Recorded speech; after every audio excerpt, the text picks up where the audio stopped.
Hey everybody, today I'm out here to talk about the Civic Si, but not necessarily this bright red 2020 Civic Si HPT that's right next to me. Instead, we're going to take a walk down memory lane because Honda has pulled a 1999 Civic Si out of the Honda Museum, and I'm here to tell you that this 1999 Civic Si is, in my mind, a better Si than the 2020 model year.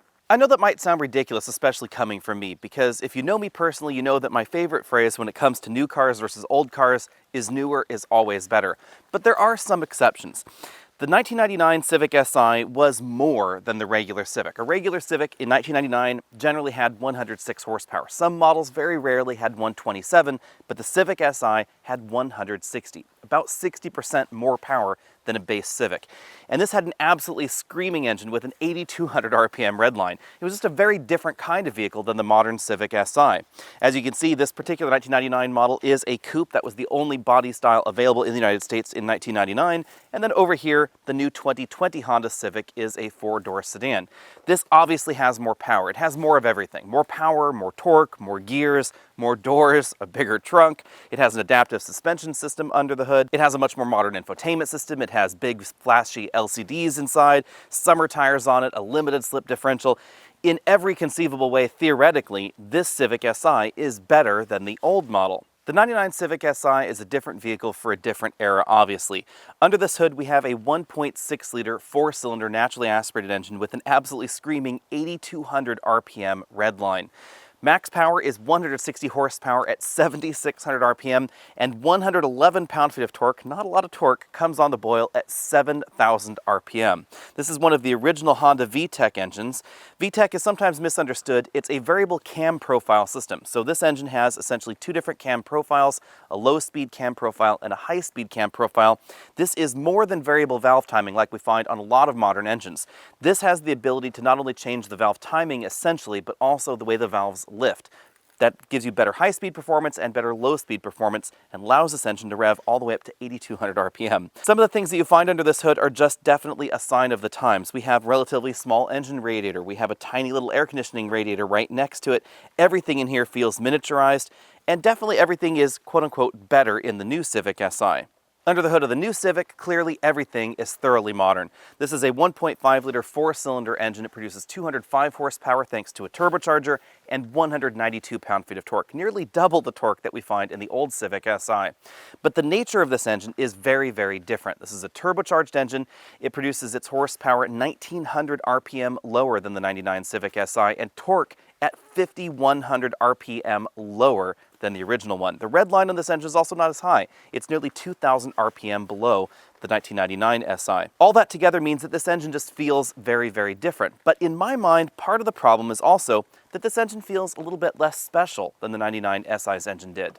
If you've watched my videos on the Civic Type R and the Civic Si for this current generation, you'll probably know what I'm talking about.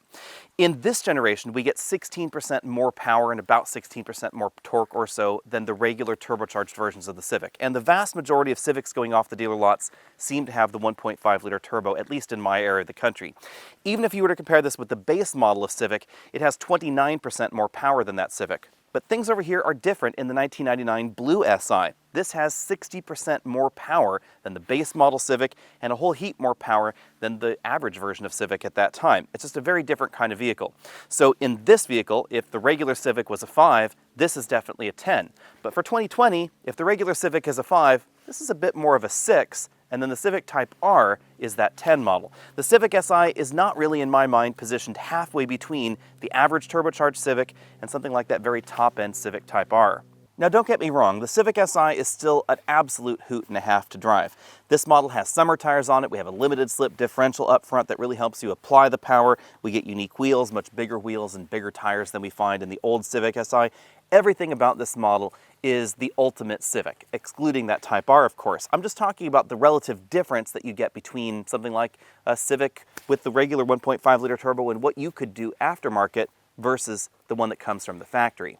The Civic seats are pretty comfortable for the era. We have a manual driver's seat, although it is more adjustable than some manuals even that we find today. We have knobs over here for the seat bottom cushion tilt and a knob right back here for the seat lift as well. Somewhat intuitive, but a little bit more difficult to use than some of the pump style action seats that we find out there. One thing that surprised me that I had forgotten really about 90s Civics is that the front seat backs are pretty low. The headrest is low in the car. We have these donut style headrests, but the back itself is pretty low. It hits me in kind of an unusual area. If you're not clear what I mean about a donut style headrest, this is the headrest on the passenger seat. As you can see, there's a hole right there in the middle. The rear seat's about as roomy as you'd expect out of a two-door vehicle. I can't really put my head upright back here, so clearly the new Civic Si is going to be roomier in the back. But, you know, in 1999, we still had a lap belt only for the center seat position. That's kind of a roll-down memory lane right there. We do, however, have shoulder belts for the two outboard positions. Even back in 1999, coupe sales weren't exactly on fire, and for 2020, coupe sales have really fallen through the floor. That's why the Civic Si is no longer available as a two-door vehicle. That model has been canceled, and even in the next generation Civic, which we will be seeing very soon, it's not expected to return.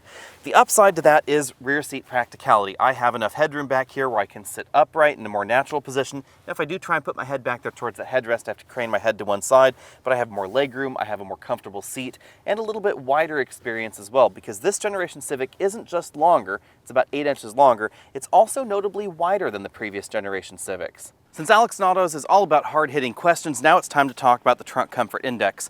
The 1999 Civic Si has a temporary spare tire. It also has a cargo area that's a little bit squarer than the one that we find in the new model, but it is smaller as well. And the speakers right back there on the rear parcel shelf take up a little bit more room. There's no trunk liner right here on the trunk lid and no handle to help you close the trunk. There's also no escape handle in here, mind you, so I'm going to rely on my lovely assistant to actually get me out of the trunk, which you will also have to do from inside the vehicle because there's no trunk release other than the lock.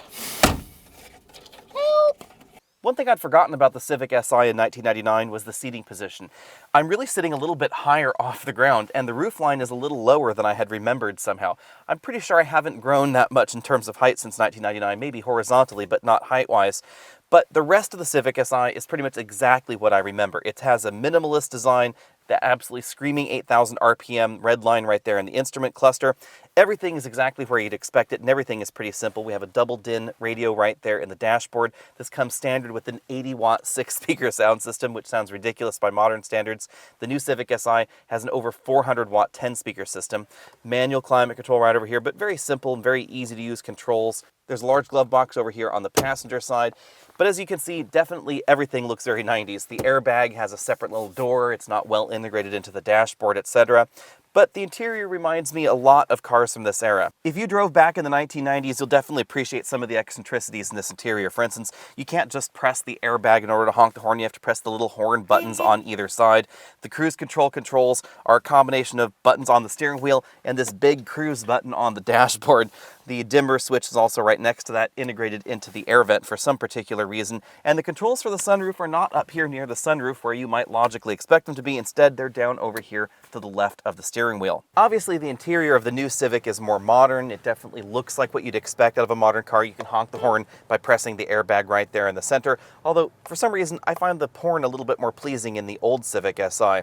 The steering wheel is where you'd find all the buttons you'd expect in a modern vehicle. There are more LCDs in here. There's a big LCD instrument cluster right there.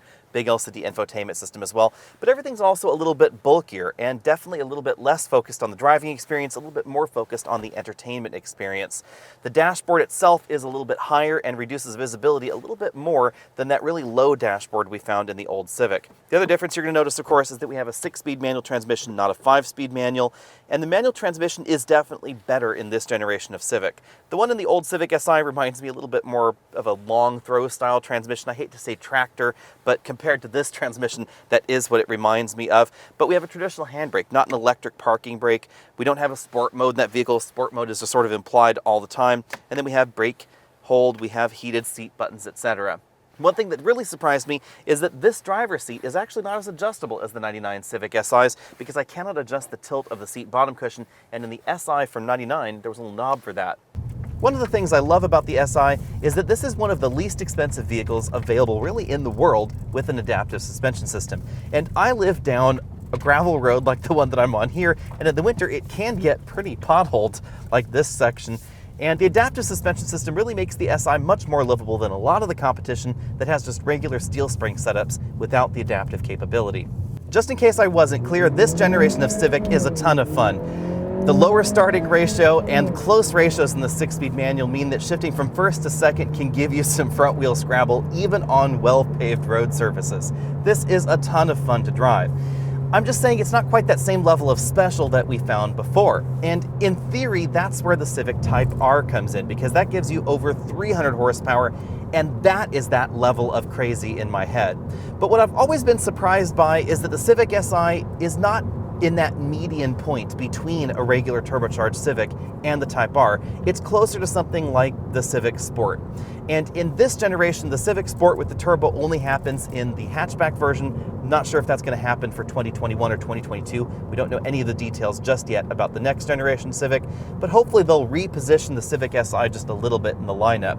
But this generation Si still has everything else you'd expect out of a performance vehicle. We have the adaptive suspension system, we have the limited slip front differential, which is definitely noticeable when you're really trying to apply the power, and we get more power and a more urgent delivery of that power than we find in the Forte GT or the Elantra N-Line. At the moment, direct competition to the Civic Si is a little bit tricky to talk about because something like the Volkswagen GLI is closer to this, but it's available with an automatic transmission, and the Elantra N-Line and Forte GT are a little bit further away.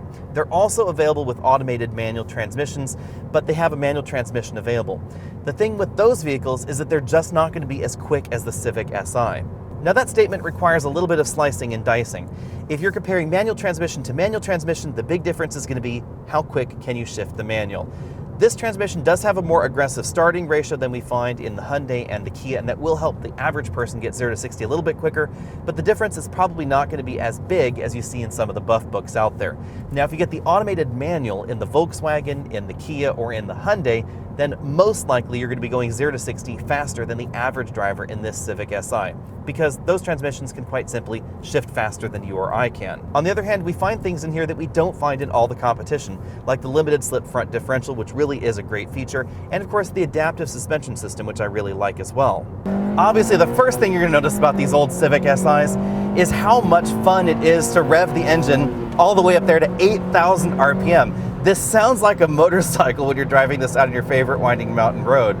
Of course, this generation Civic didn't have terribly wide tires, just 195 width tires, so it doesn't have the same level of grip that we find in the modern Civic Si. And even though it's a ton of fun to rev this engine all the way up, clearly this is going to be slower than a modern Si. 0 to 60 in this model happened in 7.3 seconds. Apparently when this was new, it could do 7.1 seconds. The one disclaimer that Honda gave me with this Si that you may notice in this particular camera shot is that this is in Honda museum quality, not necessarily showroom new quality. So even though this had a front end alignment and the alignment is fine, the steering wheel is not aligned with that front end alignment. So going in a straight line, the steering wheel's a little bit canted to the left. It's also logical to suspect that engine bushings, transmission bushings, and suspension bushings have continued to age in the Honda Museum over the last 21 years, so this is not as tight or as crisp as it was when it was fresh from the factory, but it is still an absolute ton of fun to drive. The big difference between this and a modern vehicle in this segment is just the rawness of the experience. We get a lot more engine noise into the cabin, there's more wind noise, there's more every kind of noise going on here, and then of course there's just that engine itself, which again revs incredibly high, and it is so much fun to rev it up there. You can really feel the VTEC cam profile change at just around 5,500 RPM, that classic, of course, internet meme for VTEC, and this engine is so much fun to rev up there to 7,000, 8,000 RPM. There really is nothing quite like this in this price category in America right now. Even though this car has just 195 with tires on it, and these tires aren't exactly sporty tires on this particular model, Honda wanted to keep it pretty true to the original, so they didn't put wider, newer summer tires on this or anything like that before they lent it out. This has tires with relatively similar grip, perhaps a little bit better than it was back in 1999, but not too different. And that's why in the 60 to 0 braking test, it took 140 feet for this model to stop from 60 miles an hour back to 0. This definitely doesn't have the raw, quick stopping ability that we find in the modern Civic Si. The modern Si will do it with the summer tire package in right around 110 feet. It's definitely very, very short. And of course, it's quicker 0 to 60, but it's not quite as engaging to drive. it feels a little bit more video game-like in some ways. The electric power steering is not as engaging as the hydraulic power steering that we find in this model, but I should say that this power steering rack is not quite my preference, because this rack is a lot slower than the rack that we find in the modern SI, and I was really surprised by that. I'd kind of forgotten that. 3.6 turns lock to lock with this steering wheel versus 2.1 in the modern Civic Si. It's an absolutely enormous difference. The modern Civic Si can feel a little bit twitchy out on the road. This definitely doesn't feel like that because it has a much lazier rack. You'll really notice the difference in parking lot maneuvers where you really have to unwind the steering wheel for what seems like an eternity after you've moved out of your parking space. But it does mean that this has better steering feel and better feedback from the front tires than we find really in any modern vehicle with electric power steering. There's also a lightness to the old Civic Si that we don't find in modern vehicles. Obviously, that's because this doesn't have the same kind of crash-worthiness that we find in the modern Civic Si. This doesn't have Honda sensing, it doesn't have the same kind of energy-absorbing structures or side impact airbags. At least it does have two airbags, one for the driver and one for the front passenger. But if I was forced to be in a car accident and I had to pick one of these vehicles, I would certainly be picking the newer model. But on the downside, the newer model is a decent amount heavier. This SI weighs just about 2,600 pounds, and you can really feel the weight difference out on the road. This has a light, chuckable feel to it, again, even though we have those skinnier tires. One thing that I'd forgotten over the years is that this generation Civic Si has a double wishbone front suspension. In fact, most Hondas back in the 1990s had double wishbone front suspensions rather than McPherson struts. Generally speaking, double wishbone suspensions have better geometry than we find in McPherson strut arrangements, and that's why we find them in the older Hondas, the upcoming Acura lineup, and of course the average luxury vehicle as well. The downside to this particular design is that it's more expensive, and that's why Honda went away from it in the current generation Civic. Now, Honda's done an excellent job in terms of tuning and designing the suspension in the new Civic, but it doesn't have the same sort of elegance versus some of that double wishbone competition that this model did way back when. One of the things that I noticed when driving this generation Si out on some rougher road surfaces is that the suspension feels very, very well composed for a car of its era, or really for a modern performance sedan as well. And even though the suspension was firmer than the suspension that we found in the rest of the Civic lineup, this was still very daily driver livable. When it comes to cabin noise and fuel economy, as you'd expect, the newer model is obviously going to be the winner. We have the extra gear, we have a more modern engine design, slightly smaller displacement.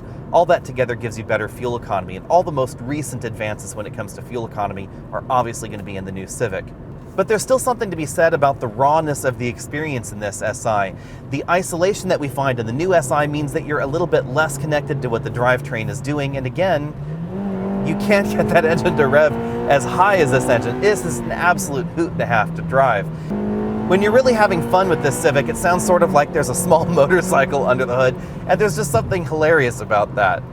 I want to say a big thank you to the folks at Honda that pulled this particular blue Civic Si out of the Honda Museum so I could try the Civic Si and the Civic Si back to back. As I've said before, the Civic Si in its current generation has left me a little bit disappointed, but I need to explain that a bit more. It's not that I don't like the Civic Si. I love the Civic Si. This is an absolute blast to drive.